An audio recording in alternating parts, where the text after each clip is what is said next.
Right now, somewhere in the world, someone is losing sleep over a comment on their post. Another person is rehearsing an argument they had 3 years ago. And thousands are comparing their real lives to someone else's highlight reel.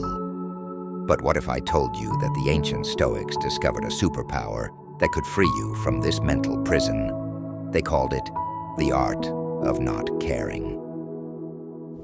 Before you close this video thinking this is another just be cold and heartless message, let me stop you right there.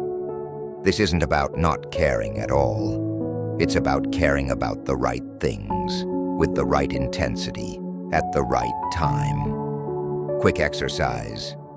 Feel the weight of your shoulders right now. That tension, those are the opinions, judgments, and expectations you're carrying. Now take one deep breath and drop your shoulders. That light feeling, that's what we're going to help you achieve permanently. Part 1. The misunderstood art. Picture the most relaxed person you know, the one who seems unshakable. Are they cold and uncaring, or have they mastered something deeper? On the left, we have what people think not caring looks like. Emotional shutdown, isolation, numbness. On the right, what it actually is: peace, presence, and power. 2,000 years ago, a merchant lost everything when his ship sank in the Mediterranean. Instead of despairing, he discovered a philosophy that would change the world. His name was Zeno, and he learned that true freedom comes not from controlling the waves, but from mastering our response to them. Your sinking ship might be a rejected proposal, a critical comment, or a failed relationship. The waves haven't changed, but our response can. Let's try something. Think of something that bothered you today. Got it? Now ask yourself, will this matter in 5 days, 5 months, 5 years? If you felt your concern shrinking with each question, you've just experienced your first taste of Stoic detachment. Not numbness, clarity. But here's where it gets interesting. Modern neuroscience has proven what the Stoics knew all along. When we care about everything, our brain's threat detection system, the amygdala, stays constantly activated.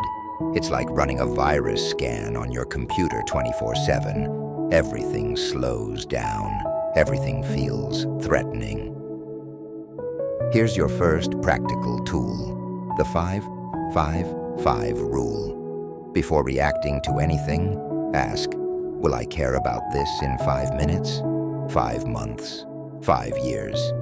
If the answer is no at any point, you have permission to drop it. Right there, right then.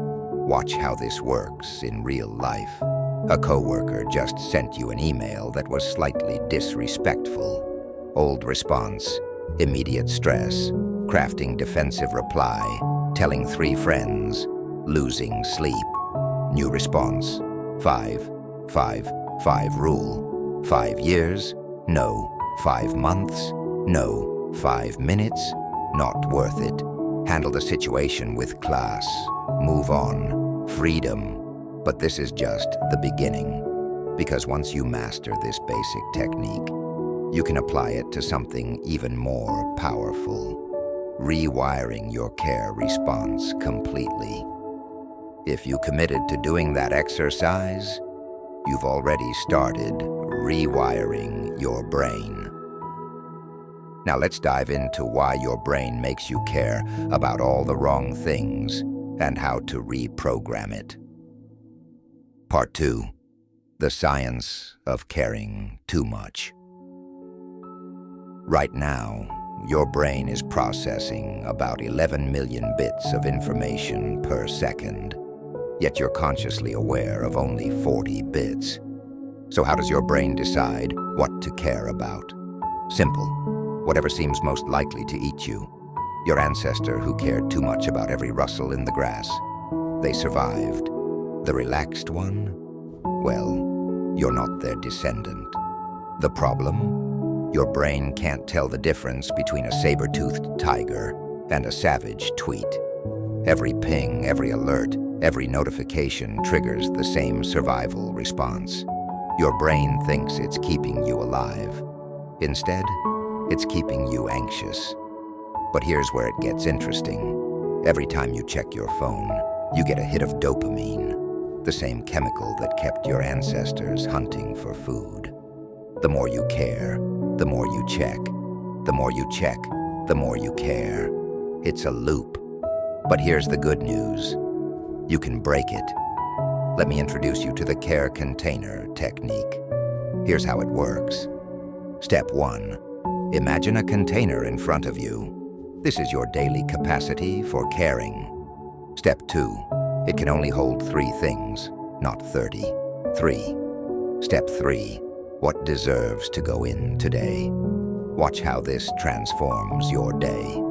Studies show that reducing your care points actually increases your effectiveness. When you care about fewer things, you care about them better. Here's your second tool, the container challenge. For the next 24 hours, choose your 3 container items each morning. Everything else gets interesting, but not for my container. Notice what changes. But to make this work long-term, we need to understand what the Stoics called the dichotomy of control. Because once you grasp this principle, you'll never waste energy caring about the wrong things again. Before we dive into that, let me ask you something. What if everything you're currently worried about isn't actually yours to worry about? Let's find out. Section 3. The Stoic Framework. The Stoics had a secret. They divided everything in life into 2 circles. In the first circle, everything you can control, your thoughts, your actions, your responses, your attention. In this circle, everything you can't control, other people, the weather, the past, the future, the economy, that person who didn't text back. Now here's the question that will change your life. Why are you spending 90% of your energy on the circle you can't control? Let that sink in. Think about your last week. Worrying about what someone thinks of you? Right circle. Obsessing over past mistakes? Right circle. Anxious about future problems that haven't happened? Right circle. The average person spends 85% of their time worrying about the right circle, 10% complaining about it, and only 5% focused on what they can actually control. But you're not going to be average anymore. Let's do something radical. Right now, grab anything to write with. A phone, a paper, whatever you have. Write down your 3 biggest current concerns. Now put a C next to anything you can completely control. Put an I next to what you can influence. Put an N next to what you have no control over. If you're like most people, you just discovered something uncomfortable. Most of what's stealing your peace isn't yours to control. Here's where we implement what I call the Stoic power move. For C items, take immediate action. For I items, focus only on your sphere of influence. For N items, practice this phrase. Not my circus, not my monkeys. Okay, maybe Marcus Aurelius said it more eloquently. Choose not to be harmed, and you won't feel harmed. Don't feel harmed, and you haven't been. Choose what gets to live rent-free in your head. This is what I call the control filter. Everything that tries to steal your peace must pass through one question. Is this mine to control? But knowing this isn't enough. We need to build it into your daily operating system, and that's where most people get stuck. They try to make this shift overnight. They try to become a Stoic master in a day. Instead, I'm going to show you how to do this in 5-minute installments, starting with the most powerful morning routine I've ever found.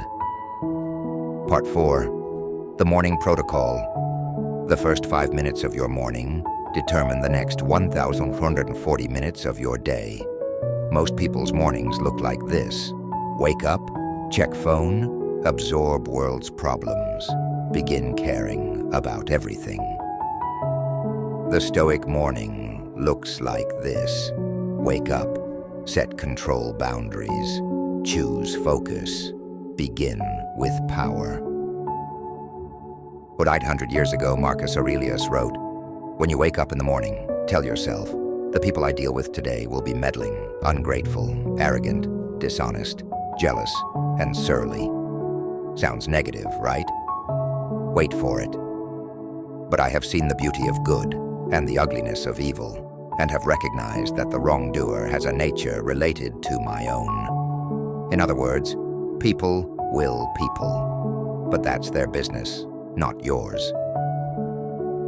Here's your 5-minute morning protocol. Minute 1, the power pause. Wake up, don't touch your phone. Take 3 deep breaths. Minute 2, the control declaration. Say out loud, I control my actions, I control my responses, I control my focus. Minute 3, the container set. Choose your 3 items for today's care container. Remember, only 3. Minute 4, the boundary practice. Visualize your day ahead. For each challenge, decide, what's mine to control? What's not mine to carry? Minute 5, the power start. 1 immediate action in your control circle. Small, doable, now. Notice what's missing. No social media, no news, no email, no other people's emergencies. Research shows that morning cortisol levels drop by 50% when you delay digital input by just 5 minutes. This is your next challenge. The 5-minute morning. Try it tomorrow. Just tomorrow. Don't commit to forever. Just 1 morning. Here's what happens when you do. Clearer priorities, stronger boundaries, calmer responses, better energy. But there's something even more powerful waiting. Because once you master your mornings, you can apply this to the hardest challenge of all. Other people's opinions. When was the last time someone's opinion of you changed the reality of who you are? Let's tackle that next. Part 5, the opinion matrix. What if I told you that 90% of your daily stress comes from living in someone else's matrix? Every day, you navigate through roughly 100,000 opinions. What you should look like, what you should own, what you should have accomplished by now, who you should be. Epictetus said it best. If a person gave your body to any stranger he met on his way, you would certainly be angry. And do you feel no shame in handing over your own mind to be confused and mystified by anyone who happens to verbally attack you? Translation: why are you giving random people the PIN code to your peace of mind? Let's break this down into what I call the opinion matrix. On one axis, whether the opinion is from someone who matters to you. On the other axis, whether the opinion is about something in your control. This creates 4 zones. Valuable feedback, matters, plus in your control. Well-meaning noise, matters, plus outside control. Irrelevant input, doesn't matter, plus in control. Complete waste, doesn't matter, outside control. Watch how this transforms real situations. Someone criticizes your career choice. Do they matter to your life? No. Is it in your control? Yes. Classification. Irrelevant input. Response. Noted, but not for my container. Your mother worries about your life choices. Does she matter? Yes. Is it in your control? Yes. Classification. Valuable feedback. Response: consider, but still own your choice. Stranger judges your appearance. Do they matter? No. Is it in your control? Partially. Classification: complete waste. Response: not even worth processing. Here's your new freedom formula. Before any opinion affects you, run it through 3 questions. Did I ask for this opinion? Does this person's view change my reality? Will this matter in my care container? 3 no answers. Immediate mental delete. Let's do this right now. Think of an opinion that's been bothering you. Run it through the matrix. Now watch what happens when you ask, does this person's opinion change who I actually am? Feel that lightness? That's what the Stoics called eleutheria, true freedom. Part 6, the final paradox. Here's the ultimate paradox of caring too much. The moment you accept that you can't control everything is the moment you gain true control. Let's bring it all together. Your care container, your control circles, your morning protocol, your opinion matrix. They all point to one truth. You don't need to care less. You need to care smarter. Here's your daily practice. Morning, set your container. Declare your control. Take one power action. Throughout day, filter through your matrix. Not my circus, the rest. Return to your breath. Evening, empty your container. Release what's not yours. Reset for tomorrow. The goal isn't to become cold. The goal is to become clear, not caring about everything, so you can deeply care about what matters. For the next 24 hours, I challenge you. Care deeply about 3 things. Let the rest be interesting, but not important. Remember, your attention is your life. Your peace is your power. Your clarity is your choice. Marcus Aurelius wrote, "Very little is needed to make a happy life. It is all within yourself, in your way of thinking." You don't have to care about everything. You just have to care about the right things. The rest, not your circus, not your monkeys. Your container is waiting. What will you put in it?